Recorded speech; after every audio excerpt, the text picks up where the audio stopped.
Great. Well, guys, I want to thank you for being here tonight. This is one of those classes that on the surface of it may not look like it has much to do with health, but actually at the end of it you'll see how very closely it does tie directly to choices that you make every day and the choices I make every day about getting healthier and actually spreading that good news to other people too. Now, the beautiful thing about this topic is it actually applies to all aspects of life. And so actually there's a person in the world who I really like a lot. Gary Ryan Blair is his name. He does these little shortened, focused things on helping you essentially do goal setting and keep yourself accountable.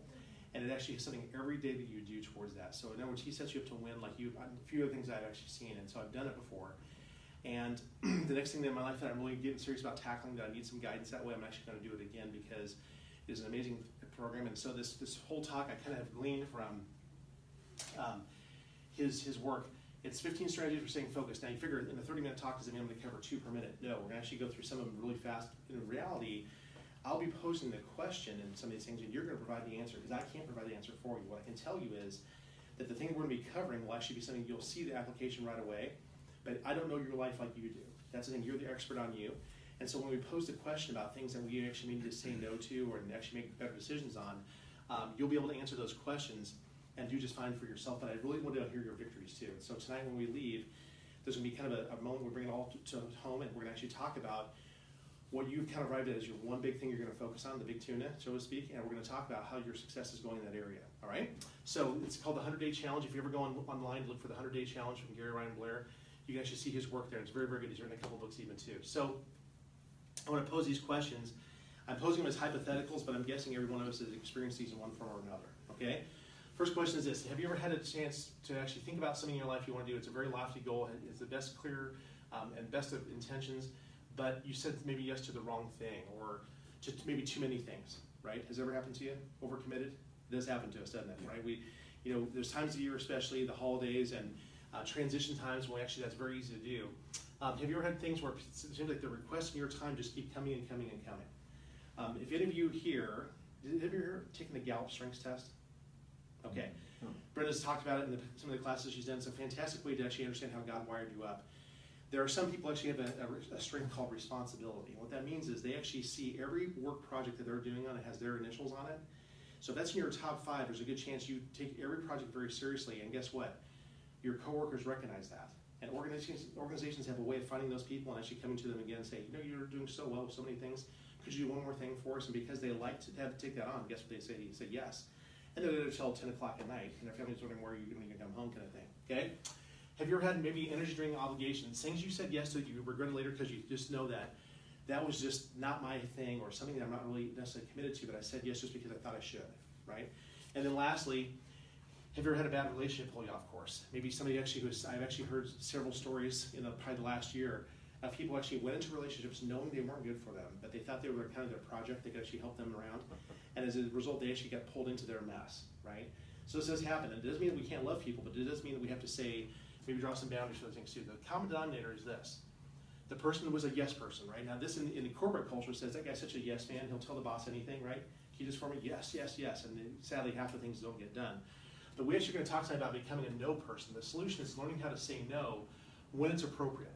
And what it does is it's going to give you margin and energy and peace like you may have never seen before. So here's some people. I love some of these quotes I found on the saying no. This is actually Steve Jobs, who sadly we lost a few years ago. Pretty visionary guy, would you say? Anybody here actually use any of his devices here at home? Yeah, I love my iPhone 7. It's, my kids convinced me to get the big one, and at first I thought this has it's like a landing strip. It's so big compared to my last phone. But I love it now because when we watch little movies and stuff on there, it's just fantastic. So here's what he said. The art of leadership means saying no, not yes. People think focus means saying yes to the thing you've got to focus on, but that's not what it means at all. It means saying no to the hundreds of other good ideas that are there as well. Now, do you think it's possible that during Steve Jobs' career that there were some people who he worked with who said, hey, boss, have you thought about going into this? Right? That somebody might seem like an allied field in some way. And Steve Jobs had to say no because it would actually take him off the thing he did best. Right? You look at the simplicity of the iPhone and you say, how does somebody get something? Do you actually know that your iPhone, you have more technology there than actually that was in all the Houston room in NASA that landed to put a guy on the moon? You carry that much in your pocket nowadays. That's crazy, right? Yeah. Well, the only way you get there is because you learn how to say no to things that might be nice ideas or even good things, but they're not congruent with your model. And so Apple actually offers a very limited array of things. They have their laptops, they have, 2 different sizes of iPads and a couple different versions of phones, but they work and integrate seamlessly. That only happened through a lot of focus and a lot of work, all right? Bill Phillips, never heard of this guy? The guy who wrote Body for Life, had the whole program. This is back from the 1990s, 2000s. Very good program. He went from being essentially a personal trainer to world-renowned fitness guy. Half of getting what you want in life is learning how to say no to the things that will prevent you from getting there. And so it's safe to say that having an empire like that, and actually even arms like that, means you have to say yes to some things and no to others to get to that point. You actually have to commit yourself to certain things. Oprah Winfrey, who actually has seemingly dominated TV and movies and magazines and books, right? This is kind of a Nat Lewis quote. She says, you can have it all, but you just can't have it all at once, right? Which means sometimes you'll have to say no. If you watch her life, she has selectively had her focus on different aspects of what she does, but she can't focus on it all at one time. You literally have to get that tunnel vision and go in that area. And now she's even considered potentially a candidate for running for president. And I heard in 2020 might be a candidate for running that. People are asking her to run, isn't that something? And just with her charm and personality, I think she'd make a good run for it. Okay, Stephen Wright, this is one of my favorite comedians. He says, you can't have everything. Where would you put it? Right? If you're going to store stuff, where would you be, right? So you may have to say no to certain things. Jesus on saying yes and yes, right? You cannot serve two masters. Either you'll hate one and love the other, or you'll be devoted to one and despise the other.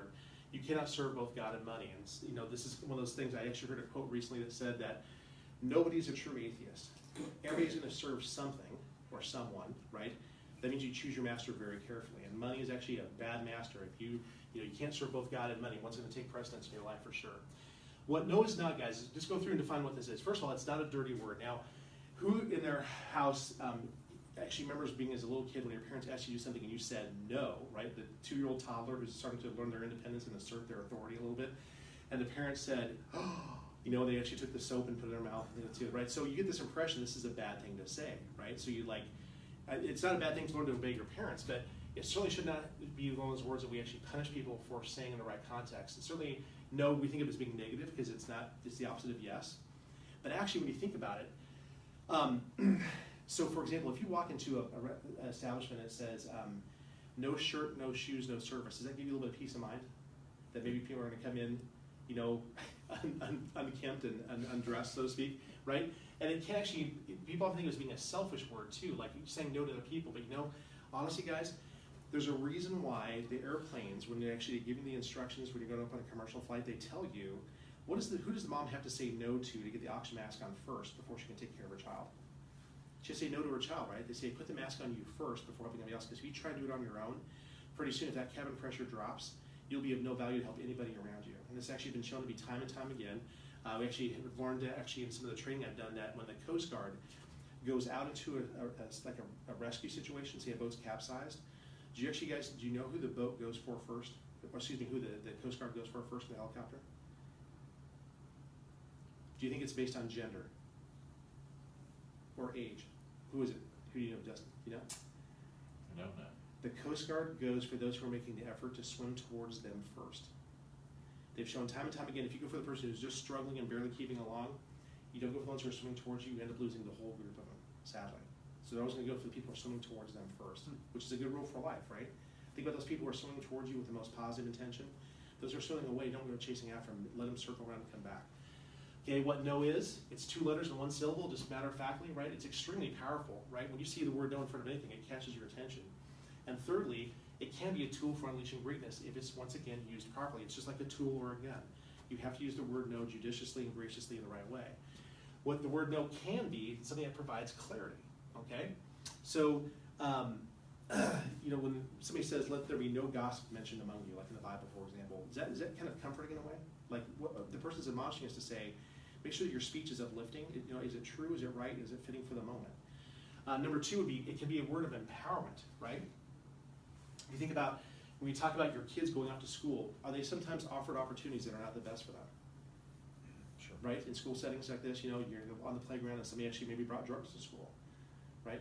Nancy Reagan taught us to what? Just say, just say no. That's actually a good word, right? It sets boundaries and limits, okay? If this means if you're going to get to bed on time, you may have to say no to the TV. That button that says on, turn it upside down, it says no, right? Turn it off. It does definitely free up time and energy, for sure. If you're going in multiple different directions at one time, it's the best way to sabotage health and life and energy. And also, it's for sure, it helps you, aids you in saying yes to the right things. The whole thing of polar opposites. If I'm going to say no to slothfulness, I'm saying yes to diligence. Drives fast results too. When people are going down the path, when you, for example, when a plane is flying, they say that a plane is only on course about 4% of the time. It's actually pointed directly at the target. That means 96% of the time that plane is drifted. Autopilot pulls that plane back and says, no, we're not going towards Cincinnati, we're going back to this route towards Chicago. So the pilot does those things too. And lastly, it can be a great tool for improvement in both self, family, and organizations. We'll talk about this because this word is powerful if you use it correctly. Everything from the individual who may feel very unempowered to the biggest organization, everything in between can benefit from using and saying the word no. This is something Dr. Gary Wright Blair calls the power of no manifesto. I love what he says here. He says, a well-placed no saves you time, trouble, and lives. No is both your right and your responsibility. Many things in life are like that, aren't they? We always want to talk about our human rights. It is your right to say no to certain things, right? But use that word carefully because saying no to the incorrect thing could actually be a problem. If you say no to the right thing, it can actually, if you say no to the things that would be less than helpful, that's good. But saying no to the things that could help you, I've sadly seen that where people have been extended in a tremendous opportunity to be helped by somebody else, and sadly, they rejected a great offer and it just did not materialize in their life the way it should have. And so how should no be directed? Well, it should be directed at anything or anyone that is hurting you. Does that make sense? Right? This is actually bullying. My son actually experienced a bullying situation, not towards him, but towards some of his classmates this past year in school. And he actually had to step up and say, no, that won't pass. I was really proud of him because he's kind of a big kid. And his name, Ezra, in Hebrew actually means help is on the way. And he will stand up for the little guy every time. He's a really good kid about that. Anything that is not aligned with your values too, right? When you actually come to a point where you say, this is kind of like my standards for living, when you come across something that does not align with that, it's going to determine certainly who you hang with, I think, probably where you maybe go to church, maybe how you vote, and where you might donate money to as well too. Standards that no longer serve you, right? When you actually have made a big change in life, and this is going to be a person who, I always think about the 12-step programs, right? Those people have clearly had to say no to something that was pulling them into a pit, right? And so for them, it's not even an option. When people say, where do you want to meet? Are they going to say a bar? Right? Clearly not. They're going to say, let's go someplace where I won't even be tempted. Just go to the other side of the street. It's a great thing. Say no to people who drain you of creativity and peace. That'd be a bad thing. And people actually are sucking the life out of you. I'm not saying, guys, we don't have people that we love that are sometimes kind of a project that has to be helped and nurtured along. But if you have a lot of those people in your life, it can really pull you down. And lastly, say no to beliefs that are not true to the real you. Let's talk about your best you. Like sometimes we actually do have moments when in moments of weakness we say things and do things that are not congruent with our best selves, like who we know to be and who God created us to be. You have to learn how to say no to those things as well too. So here's some personal questions. There's going to be 5 per category, guys. So this is going to be for a person. Now I want you guys to take a look at the piece of paper that we gave you because we each have a chance to write these things down. I want you to think these through because like I said, you are the expert on you. Only you can answer these questions, but I hope you can come away with 1 per category that at least will stimulate you to something better in the next day, week, months, and years. So the first thing is what thoughts won't you entertain? In other words, are there places where you just will not go?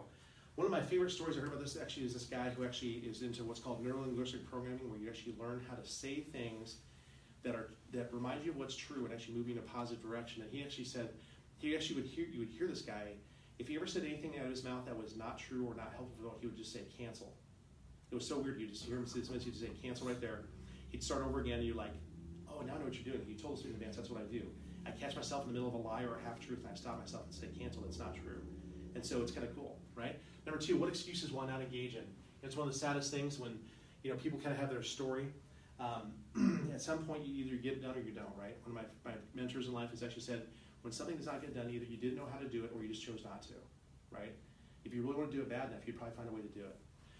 Number 3, what words will I not say? There are words we can say that can so disempower people. In fact, I learned this the hard way as a parent. I like to joke around a lot. I really enjoyed having a sense of humor, I guess, whatever my dad gave me and so forth. But sometimes when my kids were little, I would kid around maybe too much. Maybe it was even a little bit sarcastic. And kids can't distinguish between truth and sarcasm until they're 8 or 9. And so my kids, while they have great senses of humor, I realize I sometimes may have kidded a little too much with them and whatever have you. But there's just certain words I won't say, of course, at all or around them. Number 4 would be, what foods will you not eat? When you're trying to get healthier, there has to be sometimes a list you make. You say, these are not fitting for the moment. For example, if you're trying to lose weight, carbohydrates can be a real problem. They're actually one of the fastest ways to pack on weight, especially if they're eaten with fats. And so one of the programs we did here in the office called Ideal Protein, actually a situation where we just had a certain list of foods you could not eat. Things that were really highly condensed carbs. Now, they can come around at some point in the future, But there's certain foods at a time will not be congruent with weight loss for sure. And then there's some foods we would never eat. Okay, so for example, anything that is man-made to the point of like a trans fat, if you actually pick up something that says partially hydrogenated anything, if you're trying to avoid heart disease, cancer, inflammation in your body, never eat those foods, right? Those are things you should never eat. And then lastly, what relationships will I not keep or hang on to? You know, sometimes certain relationships actually have outlived, I hate to say their usefulness because that sounds almost manipulative, but they've outlived their helpfulness would be a better way to put it, right? And I know some people made some very brave choices, had to say, for this time in my life, because of where I'm at and where this person's at, to be around that person is so toxic, I should not be associated with them right now. And I hope and pray that for those things to change, obviously, but it's a very brave choice you sometimes will have to make, because if you said yes to that relationship, you actually would drag you into a bad place. So those are some personal questions you need to ask, and I want you guys to think those through, and let me know if there's any one of those that really rings true with you tonight. Number 2, family notes, okay? Everybody here, I think, actually has some family, either the people your immediate family you're married to and your kids, or things like that, or extended family. And one question I might ask is, what will you no longer tolerate from yourself or others? I know this is definitely true of somebody who I know has made some very strategic choices in their life to only spend a limited amount of time around one particular person because they are so, I guess you'd say, toxic to them, that the more time they spend around, the more crazy they feel in their head, and it just brings back a bunch of old scripts. Number 2 would be, what TV shows will you not view? Now, I love media and I love good entertainment, but as a parent, you get pretty selective. You realize very quickly when you're watching things like, oh my goodness, I don't like kids repeating that word or asking what that is, right? And you get very adept at reading reviews of things and so forth. Number 3, what websites will you not visit? Now, some of these are very obvious, but might be some that, for example, like they're decent enough, but you get sucked in, and before you know, you've spent $200 you plan on spending. You had no need for it. You simply wandered around and say, hey, that looks really cool, and I'll buy that and buy that. And pretty soon, like, wow, that kind of thing. They actually are people who design websites to be what they call sticky, meaning that when you get there, you hang around for a long time. I'm all for news websites and so forth, but things can pop up and be like, as they say, from the movie Up, when that dog said squirrel, right? He's shiny nickels all over the ground, chasing them. Number 4, what money will you not spend? That's kind of a nice thing. It doesn't sound very, American, right? We want to get out and spur the economy like this, but honestly, to save money or to put it towards a kid's college fund, there's going to be money you will have to not spend, right? You have to say no to something for a bigger yes down the road. And then lastly, what trips will you not make? One of my friends has really encouraged me. He says, look, if you can't pay for the trip cash, don't take it. I think there's time and place to have a vacation when you really need it, of course, but there might be places you don't want to go. Maybe there was the trip puts you too close to family members who are toxic to you, or maybe it's someplace you really aren't interested in going there, but you feel compelled to go. Well, don't worry about it, right? So what I'm saying is there might be some family notes that need to be said. And lastly, organizationally, this is going to apply to a church, to a business, to a government, a nonprofit organization. Are there strategies, initiatives, or activities you will not pursue? This is where people get spread too thin. When an organization gets just too spread out and is doing too many things at one time, they actually will dilute their mission, their effectiveness. It's kind of like you're dulling the knife, as they say. It's like it's the difference between a shotgun and a rifle, right? A shotgun is effective, but only to a certain distance because it's so scattered, whereas a rifle is lethal to a mile or more because it's so focused into one area. And so there are things that organizations will have to say no to. There's actually things that Disney does. They actually have something called the storyboard time. They call them will it stick sessions. When they're designing a movie, the guys bring all their ideas and they throw them up there, and they can only pick one storyline, obviously. There could be 20 different ways it could go. But if the group decides that this is a bad way for us to follow this initiative on this storyline, we lose the effectiveness of what we're trying to tell. Number 2 would be, what meetings will you decline or delegate to? Death by meetings. Who's ever been in a place where actually they're calling meetings like every day? It's going to last for 3 minutes to an hour, and nothing ever gets decided or acted upon? People watching their watches saying, can I get out of here? I got work to do, right? That would not be good. You can make those very focused. In our office, we train 1 hour a week to serve you guys better as a team, and actually we meet by department for 15 minutes, maybe the tops 30, each department. So it's very efficient in our office. We don't waste time with those things. It's to the point, then away we go. Number 3, other measurements you will no longer ignore. Here'd be an example of this. Hopefully this makes sense. Stephen Covey tells a story of a company actually that a guy that actually bought a soup stand that was renowned for making the best soup in this area in the city. And the measurement they actually found themselves looking for was profitability right away. They want to make sure that profits went up rather than satisfied customers or things like that. And so they started to dilute the soup. They put more water into it. And at first people didn't make too much of a fuss about it, but they realized this isn't what it used to be. And before they noticed, even though their profits went up initially a lot, as they thinned it and more people stopped coming there to eat, all of a sudden what happened to profits? They went down, right? So you look at the wrong measurement at the wrong time, you can really end up in a problem. Number 4, What customers will you not target? Okay, it'd be a bad idea if I had a nursing home, if I spent like 9% of my marketing to like go to high schools, you know, or they're going to be in my home maybe eventually, but it's like 50 years down the road. Okay. Number 5, excuse me, what competitors will you not follow? Imagine if Mercedes-Benz said, we just want to stay one step ahead of Yugo. Okay? Would that be maybe the wrong competitor to look at? People who are shopping for Mercedes-Benz are not looking to say, should I get a Yugo or a Mercedes-Benz? It's going to be like, is it going to be this or a Lexus, right? That's the competitors you want to follow. So that would delete your things too. So John Maxwell, one of the best people in leadership, says, learn to say no to the good so you can actually say yes to the best. I would say even God's best for you, right? Learn to say no can get you very clarified on what matters most, okay?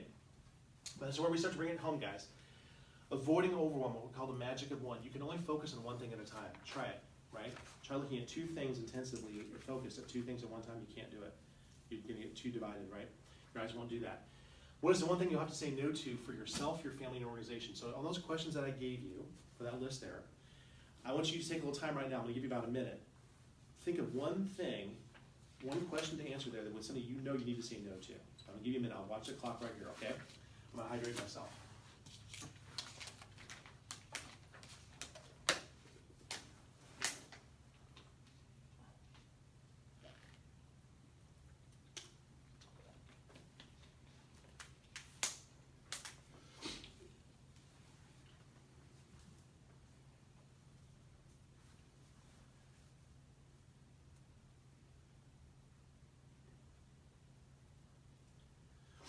You may think of something that's going to have a big payoff right away, or something that may take a long time, but it's fine by me. Whatever you choose is all good.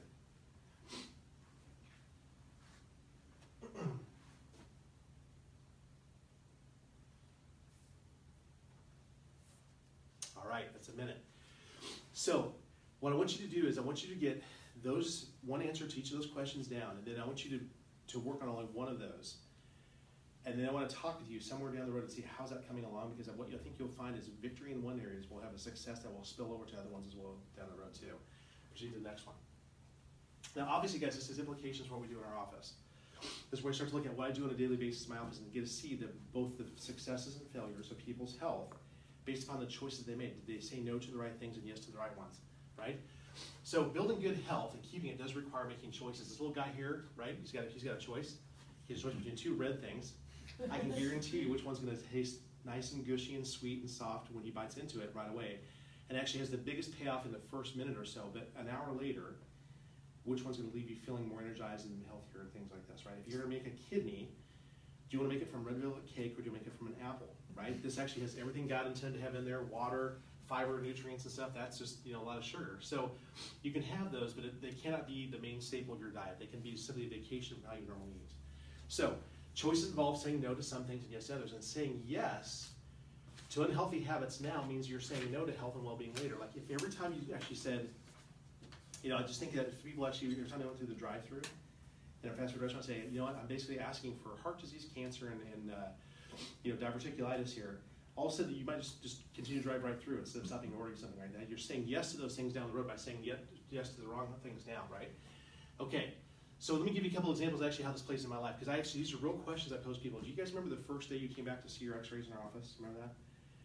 We asked some key questions along the way, which is like, first of all, based upon what they learned in the class, can they see what their problems are? We try to make it so simple, stupid that like, look, green line's good, red line's you.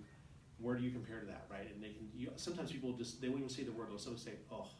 Or I've had people actually break down and cry in the room. Sometimes they're like, I knew it was this bad. I just didn't realize it was going to be like that bad, right? So here's an example of a lady that will talk about the choice that she made. You can make a value judgment on this if you want to. 64-year-old female, so she's getting close to retirement, and she came to me. She was referred by one of our patients. The patient referred was actually a pretty decent patient. And our reputation kind of precedes us, and she said, yeah, you'll go in and they'll explain to you what's going on. And anytime I have a referral, guys, I always figure if the person's going to start some type of care, even simply relief care, that they'll do something that'll be positive for themselves. Most of them choose to do some type of correction. She had neck and shoulder pain and mid-back pain, which is actually what brought her to our office. But on top of that, she actually had hip and knee pain as well, too. And in fact, if I'm not mistaken, she actually had already had her knee either replaced or had a partial, something done to it, some type of surgery.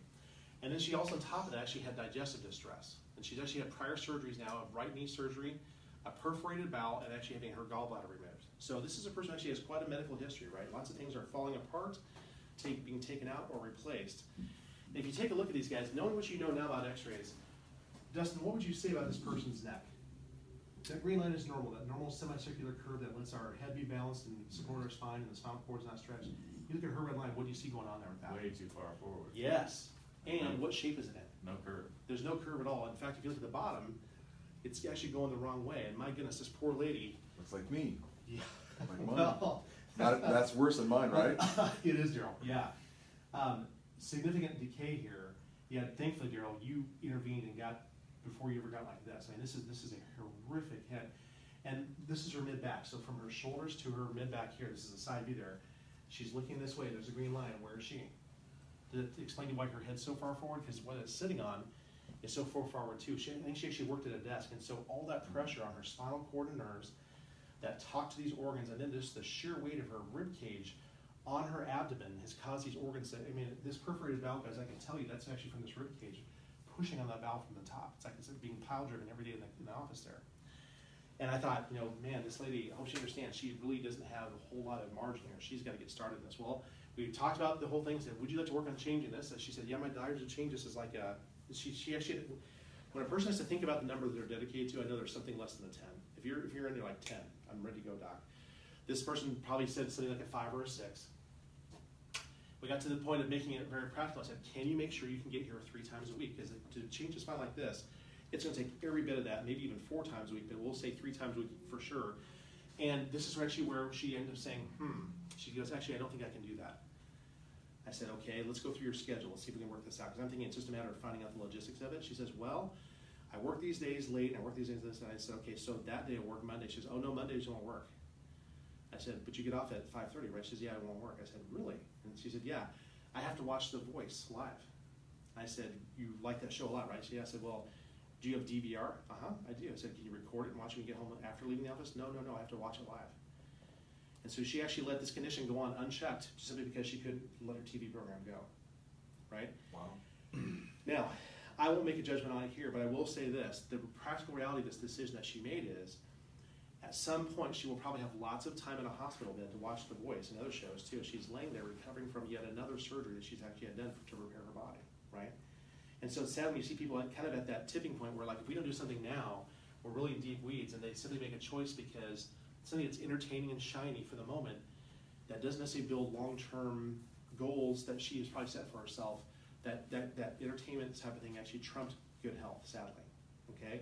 So there's a situation where no was used in a way that I think was less than virtuous. Now, here's a nice one. This is one of my favorite stories, actually, in my last few years of practice. This is one of those things where typically the young adult male is the worst at making healthcare decisions. They think they're invincible and immortal, right? So they do all these high-risk activities. They don't take care of themselves. The reality, truth being told, most men need to have a mother their entire lives. Even if their natural mom has passed away, they need to have a girlfriend or wife telling them, get into the doctor and get taken care of. Well, he was actually on his own, mid to late 20s. This guy wants to run the Lincoln Marathon. He's never done one before, and he actually, his friend had said, we're going to do the Lincoln Marathon, or at least the half, whatever it was. But he said, I can't train anymore. I said, I go out and run. I go 3-4 miles, and all of a sudden this right knee just starts to bug me like crazy. And he's done all sorts of stuff. He's tried stretching. He's tried new orthotics. He go out from, like an off-the-shelf kind of thing. He wonders, why is my right knee bothering me so much? And he comes in and has his initial evaluation. He hears that we work with the human body and that we can actually help things naturally. Well, this is looking from behind, guys. He's facing away from you. The green line is where he should be. The red line's where he is. Which side is his body sloping to? Can you see? Okay, the top picture, that is left knee or his right knee? So so Daryl, this is actually his pelvis. So these are his legs. Right here. Yeah, sorry, don't worry, sorry, Daryl. This is the bottom of your spine. That's the sacrum. Here's the 2 ilia. This is where your belt sits, okay? Yeah. There's his lumbar spine. You see how it's all going to this side, which is his what? Right side. So which side do you think he's carrying more weight on? Right side. If you went 5 miles like this, always pounding that right leg more than your left, do you think that right knee might start to talk more? Yeah, isn't that crazy? His knees are exactly the same age. They don't have one more mileage on one than the other, but there's a lot more weight on one, right? So between 1 and 2 miles, you actually have to stop and then walk. He wants to run the Lincoln Half Marathon as pain-free as possible. He comes in and sees us and says, yeah, doc, that's not very good, is it? I said, no. If you continue to train like this, my biggest fear is that you'll end up having a more significant injury, like maybe your meniscus or your cartilage. You won't be running at all, right? And then down the road, as you age, this is the kind of person that walks into the doctor's office and they say, well, you have no more joint space left. Your right knee has to be replaced, and the person's pointing to my left knee. Well, it's fine. They can't figure out what's going on. Well, they had all that pressure on one side, right? Well, thankfully, this guy, 26-year-old male, he had a very busy life at this time in his life. He actually found his way to get here 3 times a week for 3 months. We got a heel lift in him, did all sorts of traction rehab. Look at this after x-ray. What do you see there? What's happening? Straight. Wow, he's level, Level. all vertically straight. He was able to train no pain. He actually ran his first half marathon pain-free. He finished the race. He said, Doc, I had no pain whatsoever. Isn't that cool? He said yes to the hard work of taking care of his spine to really reach his goal. Now, I guarantee he gave up some things to do this sort of thing. Next week, he wouldn't go on his dates, right? He might have to, not do some things he wants to, but he did it, and what a wonderful outcome there. So, guys, that's why I love to see people making good choices with their health. So, guys, at some point, you actually have to make a choice, don't you? Sometimes life gives the opportunity to kind of wait and dawdle and what have you, but for the most important things in life, neutrality is not an option. And this guy here says that the only thing that's in the middle of the road are yellow stripes and dead armadillos. When you stop in the middle and say, which way am I going to go here? Eventually what happens? Right? So what I'm saying is, you have the power and the responsibility to choose. There are things in life you will need to say no to reach what you want to, and things you'll need to say yes to that are helpful. I just hope that you make the right choices. So tomorrow, guys, what the take home for this whole thing is this. This is my last 5 minutes.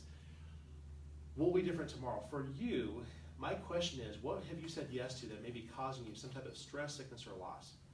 Okay? You may have had maybe it's the script you were handed, right? You didn't know you could eat any differently than the family of origin, and so you always have a massive bowl of ice cream before bed, and you find yourself putting on weight you don't want to have there. Your doctor's told you your blood sugar's getting too high, that sort of thing, right? What things you may have to say no to that actually might help now start to experience victory, health, and peace, right? So, for example, you say, well, if I'm spending too much money on things, I'm just not going to go to certain websites where I'm tempted to spend money, right? I may have to say yes to better ones that, or just do some reading instead. That's for you guys. You can have to determine what those things are. And if you feel comfortable enough and actually trustful enough with us to share those with us before you leave tonight, you can do it privately. You can write it down. I want to help you through those things, even if it just means that I pray for you in those regards. But if I can help you in some way, I will do that. Then lastly, for your family and friends, when have you ever had a chance to share some sort of uncomfortable truth that could change somebody's life, right? So how many people have ever seen somebody kind of making a shipwreck of their lives, making bad choices over and over again? Have you ever had that happen situation? And you wanted to say something, but you just didn't. You thought, it's not really my business to step in here. Do you guys know when families reach a place with a family member where they have to do what's called an intervention? What is that? A lot of the 12-step groups talk about an intervention. What is that? You ever heard of that? What is it? Oh, yeah. Well, yeah. Ambush somebody, kind of, or not ambush them, but the family gets together and you say, we don't approve of what you're doing, but we love you and we want to help. And yes. But you need to help yourself. And this is the hard thing, Darryl. When you're dealing with a major, somebody's not a minor, right? You have to say, you know what? You have the right to make your own choices. But we see some things you're doing that are actually being destructive, sadly, to you. Maybe you don't recognize that, and actually to things too. We want to help if you want it. Now, the truth is that if a person is convinced against their own will, they're of the same opinion still, right? Some people actually have to hit rock bottom. I understand that. But there might be a chance you have in somebody's life to come alongside, and usually you will demonstrate this by your loving the pattern you had in their life beforehand. If you've consistently been there for them in the good times, now things aren't going so well, could you first of all, to yourself say, I'm going to say no to the fear and the possible this may have a bad outcome, because that's what we do, is right? When we have the chance to, we say, what if this goes bad? We always think about the worst case scenario. I intervene, I talk to him and say, get out of here, dude, take a hike. I have no problem here whatsoever. That could happen, right? But have you guys ever heard the proverb that's actually written that says, faithful are the wounds of a friend? What does that mean? You ever heard that term? Okay. Sometimes you have to confront. Yeah, that's right. And a friend who may say something that's harmful actually has your best interest in mind, right? Let's say Dustin comes in here and Dustin's going to go to a job interview and he's wearing plaid pants with a striped shirt. If I'm a loving friend of Dustin, I say, dude, you just might want to put on a solid to go with or maybe just leave the plaid pants at home and put on navy pants, right? Whatever it is. But as much as it may hurt to hear that, we know that friends have our best interest at heart. Could you say yes to love, opportunity, and greater possibilities? This is a great thing, guys. When you see what could be possible, if you're like me, sometimes you kind of get in a defensive mode saying, well, if I say this, it could kind of upset the apple cart. But in reality, what if it actually goes very well? All that person needed was one person to tell them and confirm, you know what? I knew this wasn't right, but you've actually observed me doing some things that have been harmful to me and other people. I do need to change. Can you help me? They feel so stuck they just need help. Can you help me out of this? That's a fantastic opportunity, guys. So I want to encourage you to do this sort of thing. This is where the beginning happens, guys. This is your chance to now take this and make something of this. using these words, no and yes, judiciously in your life, using them gracefully and using them powerfully in your life can radically change things. And I hope that when it comes to both the decisions in my office, like, let's say it's that night you come home and you say, I'm deathly tired, I know I need to do this traction device and lay my floor, but I'm so tired I want to go to bed. You might say, my better self says I need to lay here for 10 minutes before going to bed. Maybe I'll sleep on this block tonight and make Dr. Lynn really happy, right? Sleep for 8 hours on the traction block. I'm just kidding. But, there's lots of things you can do that are better choices than others. And so I just hope that this material we covered tonight gives you the opportunity to rethink this opportunity, that no is not necessarily a bad word. It actually gives you focus and attention to things that matter most in life. And if you want to do something like the 100-day challenge to really give you that to develop that muscle, because saying no, if you've been a yes person all your life, to say no is going to be like working out. The first time you use it, that's going to be like, boy, that's really flabby, right? But you start to say no to the right things, pretty soon you're like, man, I'm getting really good at this. I'm actually learning that I have this much margin in my life. If I say yes to anything beyond this, I'm going to go down a bad way. So I'll just make sure that I'm really focused on those things that matter to me most right now, and you'll have a very, very, very good life past that point. So with that said, guys, we are done. I want you to make sure you take this home and look at this as like a worksheet. I want you to sit down tonight before you go to bed and try to find one thing. If those questions I gave you for the family, personal, and organizations don't apply to you, create your own question. I want you guys to think of the question that would be most applicable to you and say, what could I do? What do I need to say no in this area of my life? And then when you come back, next time I see you in the office, would you please bring that in and just tell me what that is? If you feel comfortable sharing it with me. Because I do want to help you in that regard, guys. I really do. The reason our office exists is to help people reach their God-given life potential. And if saying yes, no, in the ways that are not as helpful have been harmful to you in some way, let's start to turn that around tonight. Okay? With that said, guys, I want to say no to saying anything else and saying yes to a great evening. Okay? Thanks for coming, Dustin. Thank you. Good to have you, buddy. Absolutely. Thanks, Dorothy, for coming here. It's good to have you here. Yes.